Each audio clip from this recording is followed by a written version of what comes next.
හරි අදත් අපි mind of trader YouTube channel එකත් එක තමයි එකතු වෙලා ඉන්නේ. ඉතින් අද අපි කතා කරන්න බලාපොරොත්තු වෙනවා කොළඹ කොටස් වෙළඳපොලේ අද දවසේ මොකද වුනේ සහ මේ සතියත් මොකද වුනේ කියන කාරණේ අපි අද කතා කරන්න බලාපොරොත්තු වෙනවා. ඉතින් කොළඹ කොටස් වෙළඳපොලේ සමස්ත කොටස් මිල දර්ශකයේ දිහා බැලුවම අද දවසේ 0.88කින් සමස්ත කොටස් මිල දර්ශකයේ පල්ලෙහාට ඇවිල්ලා තියෙනවා. ඉතින් රෙඩ් කැන්ඩල් එකක් තමයි වැදිලා තියෙන්නේ. ඉතින් ස්ට්‍රක්චර් වයිස් ගත්තම මේ වෙනකොට ලොකු ඩැමේජ් එකක් දකින්නේ නැහැ. මොකද ඒ කියන්නේ ඊයේ දවසෙත් රෙඩ් කැන්ඩල් එකක් තමයි වැදුනේ. ඊයේ දවසෙත් 0.91ක් පල්ලෙහාට ආවා. අද දවසේ නැවත 0.88ක් පල්ලෙහාට ආවා. ඉතින් රෙඩ් කැන්ඩල් දෙකක් වැදිලා තියෙනවා. ඉතින් ඒ වුණාට ස්ට්‍රක්චර් වයිස් දැනට මේ වෙද්දි ඉෂුව එකක් අපි දකින්නේ නැහැ. මොකද තාමත් මේක 6 හයිස් සහ 6 ලෝස් හදාගෙන යනවා. ඉතින් ඩේලි ටයිම් ෆ්‍රේම් එකේ ප්‍රශ්නයක් නැතුව 6 හයිස් සහ 6 ලෝස් හදාගෙන යනවා. ඉතින් ඒ නිසා දැනට ලොකු ප්‍රශ්නයක් නැහැ. ඉතින් සාමාන්‍යයෙන් පුල් බෑක්ස් කියන ඒවා කොහොමත් එනවා සහ ඊයේ දවසෙත් අපි කිව්වා දැන් ඉන්ටර්නැෂනලි මේ වෙලාවේ තියෙන කන්සර්න්ස් එක බැලුවම ඒවත් මාකට් එකට එෆෙක්ට් වීමක් වෙනවා. ඉතින් ඒකත් එක්ක මේ වගේව වෙන්න පුළුවන්. සහ විශේෂයෙන්ම ඊයේත් අපි කිව්වා මේ මුල් වතාවේදී ඒ කියන්නේ මේ වේව් එක පටන් ගද්දි මේ රැලි එක පටන් ගද්දි කරෙක්ෂන් එකෙන් පස්සේ ඒක දිගටම ලොකු ග්‍රීන් බාර්ස් වැදුනා. ඒවා නිකන් ඒ කියන්නේ මේ 0.80 90 ඒවා විතරක් නෙමෙයි. එළියම 150 200 පන්නලා ගිහිල්ලා ලොකු ග්‍රීන් කැන්ඩල්ස් වලින් තමයි ඒවා ක්ලෝස් උනේ. ඉතින් ඒ නිසා සාමාන්‍යයෙන් කොහොමත් මේ වේව් එක සාමාන්‍යයෙන් මේක වේව්ස් විදිහට තමයි මාකට් එකක් ගමන් කරන්නේ. ඉතින් මේ වේව් එක සාමාන්‍යයෙන් එහෙම ලොකු ග්‍රීන් කැන්ඩල්ස් හදාගෙන ගමන් කරන වේව් එකක් නෙමෙයි. සාමාන්‍යයෙන් මේ වේව් එක ටිකක් හිමීට ස්ලෝ එකේ ස්ලෝ ඇන්ඩ් ස්ටඩි කියලා අපි කියනවා. බොහොම හිමීට පොඩ පොඩ ගමන් කරන වේව් එකක් තමයි මේක. ඉතින් ඒ නිසා අර මුලදි වැදිච්ච ග්‍රීන් කැන්ඩල් ඉතින් 0.200 300 මොමන්ටම් එකත් එක්ක වැදුනා. මොකද ගොඩක් කම්පැනිස් ඕවර්සෝල්ඩ් වෙලා තිබුණේ ඒ වෙද්දි. ඉතින් RSI ගොඩාක් අඩු වෙලා තිබ්බ 19ට 20ට විතර සමහර කම්පැනිස් වල. ඉතින් ඒවත් එක්ක ලොකු වට ඒවා අප්වීමත් එක්ක ලොකු ග්‍රීන් කැන්ඩල්ස් ඒවා වැදුනා. නමුත් දැන් නැවතත් අර සුපුරුදු මේ වේව් එක යන සුපුරුදු ස්පීඩ් එකට ඇවිල්ලා තියෙනවා කියන එක තමයි අපිට පේන්න තියෙන්නේ. ඉතින් රෙඩ් කැන්ඩල් දෙකක් වැදුනාට ලොකු ප්‍රශ්නයක් මේ වෙද්දි දකින්නේ නැහැ. ස්ට්‍රක්චර් වයිස් තාමත් බුලිෂ් මාකට් එකක් තමයි තියෙන්නේ. බුලිෂ් ස්ට්‍රක්චර් එකක් තියෙන්නේ. ඉතින් 6 හයිස් සහ 6 ලෝස් හදාගෙන යනවා. ඒ නිසා ලොකු ගැටලුවක් මේ වෙද්දි දකින්නේ නැහැ. ඒ වගේම සපෝට් එකක් අපි ඊයේත් කතා කරද්දී මේ ගැන කතා කරා. විශේෂයෙන් 23500 23700 කියන රේන්ජ් එක ගොඩක් වෙලාවට සපෝට් එකක් විදිහට ක්‍රියාත්මක වෙනවා. විශේෂයෙන්ම EMA 20 ලයින් එක අපි දන්නවා මේ වෙද්දි 23570 කියන තැන ඩේලි ටයිම් ෆ්‍රේම් එකේ ස්ටැබ්ලිෂ් වෙලා තියෙනවා. ඉතින් 23500 23700 කියන කොහොමත් සපෝට් රේන්ජ් එකක්. මොකද කලින් අපි ගත්තොත් දැන් මේ ජනවාරි 19 වෙනිදා ජනවාරි 20 වෙනිදා ඒ වගේම ජනවාරි 12 13 දවස්වල වැදිච්ච රෙඩ් කැන්ඩල් තියෙනවා. ඉතින් ඒවා ගොඩක් ඔය කියන රේන්ජ් එකෙන් තමයි කෙලවර වුණේ. විශේෂයෙන් අපි බැලුවොත් ජනවාරි 20 වෙනිදා රෙඩ් කැන්ඩල් එකත් 23537ට ගිහිල්ලා එතනින් ආය බයස්ලා උඩට ඇදලා ගත්තා. ඉතින් ඒ වගේම ජනවාරි 12 වෙනිදා වැදිච්ච රෙඩ් කැන්ඩල් එකත් 23561ට ගිහිල්ලා එතනින් ආය බයස්ලා ඇදලා ගත්තා. ඉතින් ඒ නිසා මේක මේ සපෝට් එකක් විදිහට මේ 23500 23700 කියන රේන්ජ් එක මේ විදිහ ඇක්ට් කරනවා. ඉතින් හොඳ ස්ට්‍රෝං සපෝට් එකක් තියෙනවා. මොකද විශේෂයෙන් මෙතන EMA 20 ලයින් එකක් තියෙනවා. ඉතින් අර කියන කැන්ඩල්ස් වලින් හැදිච්ච සපෝට් එකට අමතරව 23570 දැනට එස්ටැබ්ලිෂ් වෙලා තියෙන EMA 20 එකත් ස්ට්‍රෝං සපෝට් එකක් විදිහට වැඩ කරනවා. ඉතින් ඒ නිසා මේ වෙලාවේදී සපෝට් එකක් විදිහට මේක ක්‍රියාත්මක වෙනවා.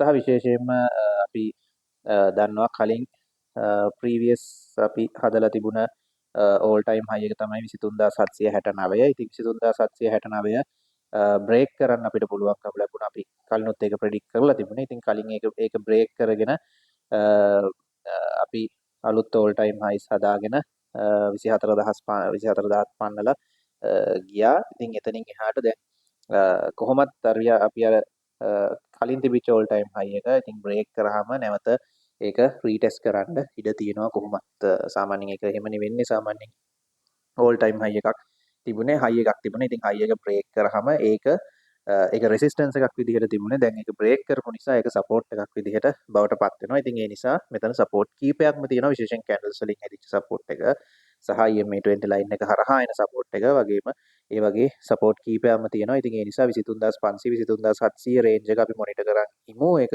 හොඳ සපෝට් සෝන් එකක්. මේ ප්‍රයිස් එක දිගටම පල්ලෙහාට ආවොත් අපිට ඒක කියන්න බෑ දිගටම පල්ලෙහාට එයිද කියලා. මොකද බය සෙන්ටිමන්ට් එක හොඳට තියෙනවා. අපි ගත්තොත් ටර්න් ඕවර්ස් දිහා බලුවොත් අද දවසේත් හොඳ ටර්න් ඕවර්ස් වාර්තා වෙලා තියෙනවා. විශේෂයෙන් අදත් බිලියන 9.1ක ටර්න් ඕවර්ස් තියෙනවා. මේක මං ඊයේත් කිව්වා, අදත් කියනවා මේ තනිකරම ඇකියුමුලේෂන් එකක් වෙන්නේ.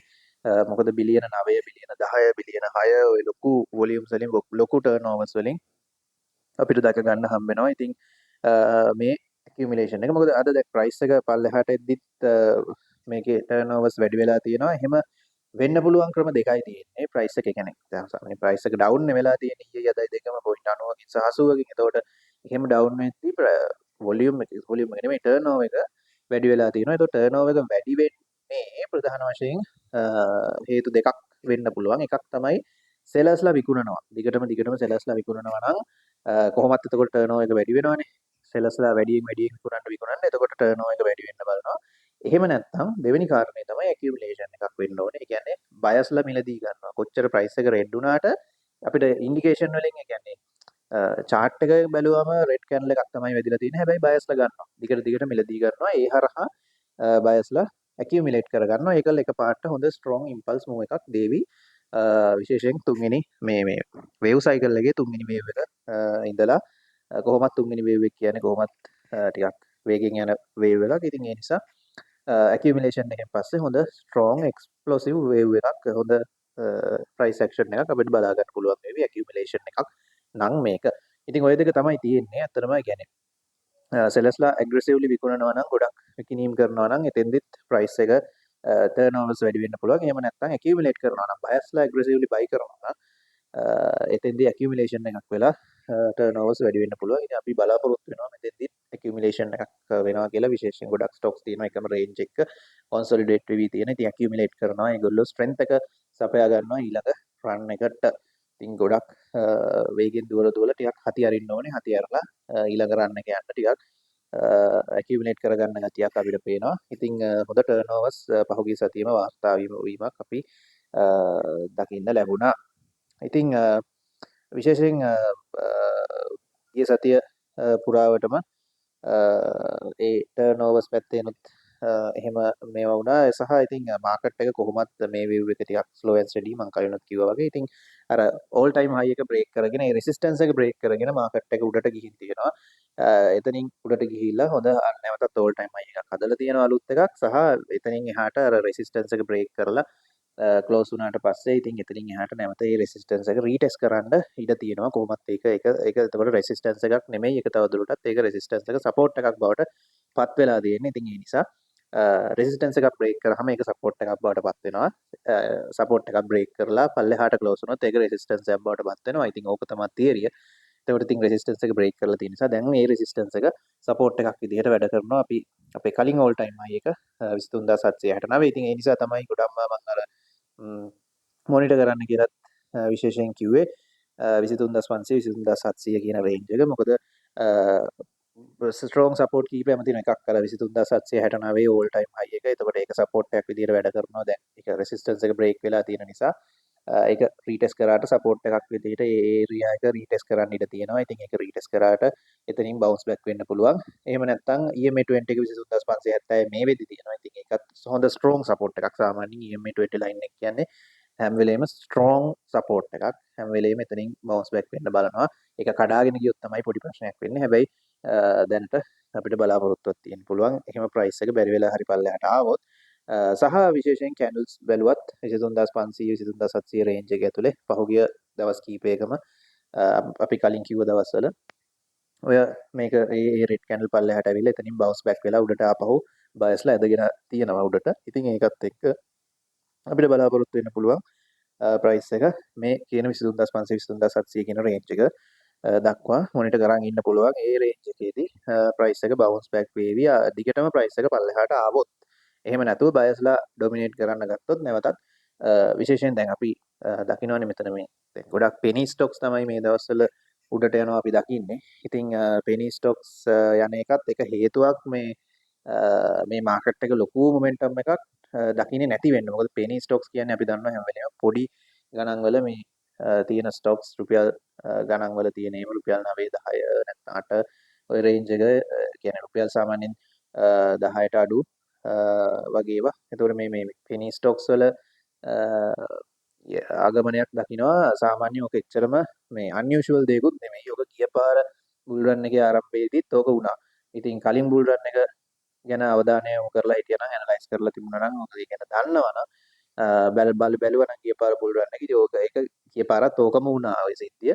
ඉතින් penny stocks වල ගිය පාරත් ඒක තිබුණා. ඊට පස්සේ තමයි අනිත් ඒවා බැංකුව නම නම් ඉන්න ගත්තේ. ඉතින් දැනුත් penny stocks යනවා. ඒක එච්චරම දෙයක් නෙමෙයි.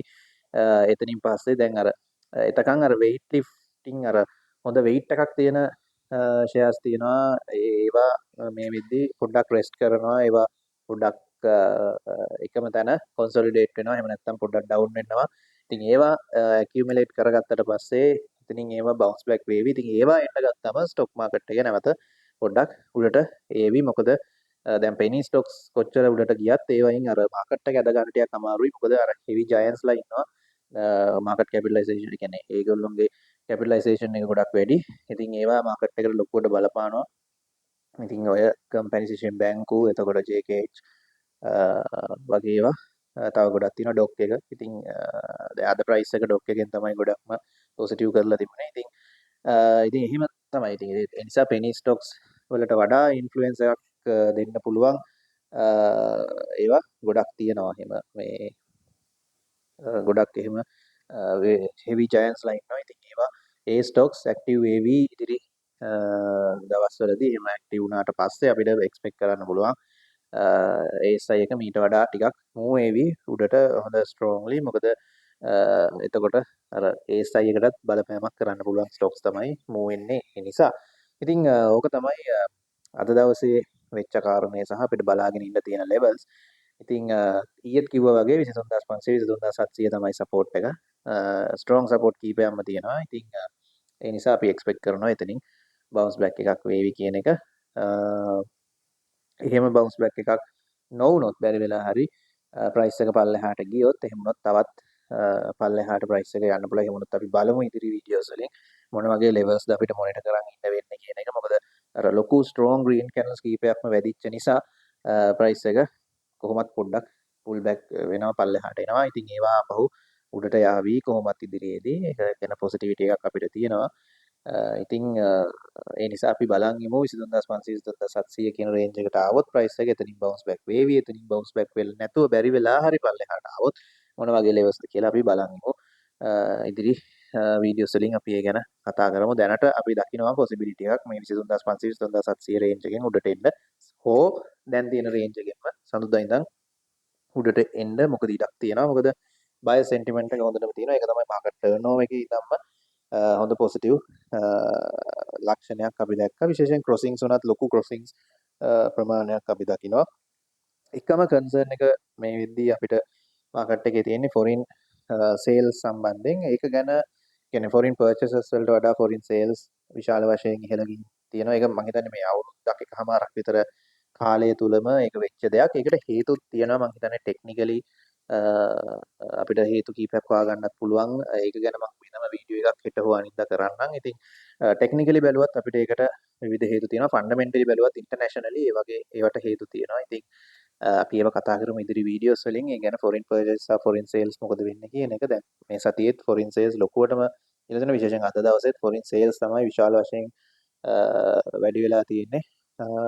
පර්චේසස් තියෙන්නේ පර්චේස් වලට වඩා විශාල ප්‍රමාණයක් ෆොරින් සෙල්ලින් අද වෙලා තියෙනවා. ඉතින් කොහොම හරි අපි ඒ ගැන කතා කරමු වෙනම වීඩියෝ එකකින්. ඉතින් ඒක තමයි කන්සර්න් එකට තියෙන්නේ. ටෙක්නිකලි monthly chart එක පොඩි කන්සර්න් එකක් තියෙනවා. RSI එක ටිකක් වැඩි තියෙන නිසා. කොහොම නමුත් මොමන්ටම් එක කොහොමත් bullish, structure එක bullish. ඒ නිසා දැනට බය වෙන්න දෙයක් නැහැ. බොහෝ විට මේක කියන්නේ මේක wave 1 එක විදිහට අපි හිතනවා. එතකොට මේක wave 1 එක කොහොමත් ඔය ස්පීඩ් එකෙන් තමයි යන්නේ. ඒකට බය වෙන්න ඕනේ නැහැ. අපි සමහර පෝර්ට්ෆෝලියෝස් වල සමහර shares ගොඩාක් රෙඩ් වෙලා ඇති. ඒ කියන්නේ ඒවා හිමීට තමයි අපි කලිනුත් කිව්වා වගේ slow and steady තමයි සාමාන්‍යයෙන් මූව් වෙන්නේ මේ වගේ වේව් එකකදී. ඉතින් ඔක තමයි අප්ඩේට් එක. ඒ ගැන කලබල වෙන්න ඕනේ නැහැ. අපි ඒක ඉදිරියේදී ඒක මේවා වේවි සහ වේව් තුනට ආවම ඔක වේගෙන් ස්ට්‍රෝංලි අප්වර්ඩ් අප් වෙන්න බලනවා. ඉතින් අපි බලන් ඉමු මොකද වෙන්නේ කියන එක. අපි හෙට දවසේ ආනවත හම්බෙමු. ටිකක් වෙනස් ඉම්පෝර්ටන්ට් මාතෘකා කීපයක් ගැන, විශේෂයෙන් ෆොරින් සෙලින්ග්ස් ගැන සහ තවත් දේවල් කීපයක් තියෙනවා ක්‍රොසින්ග්ස් ගැන මොන වගේ වද අපි අවධානය යොමු කරන්න ඕනේ කියන ඒවා. ඔය කියන දෙක මාතෘකා දෙකම අපි හෙට සානිද්දා වීඩියෝස් වලින් අපි කතා කරමු. දැනට එච්චරයි. එහෙනම් අපි හෙට හම්බෙමු.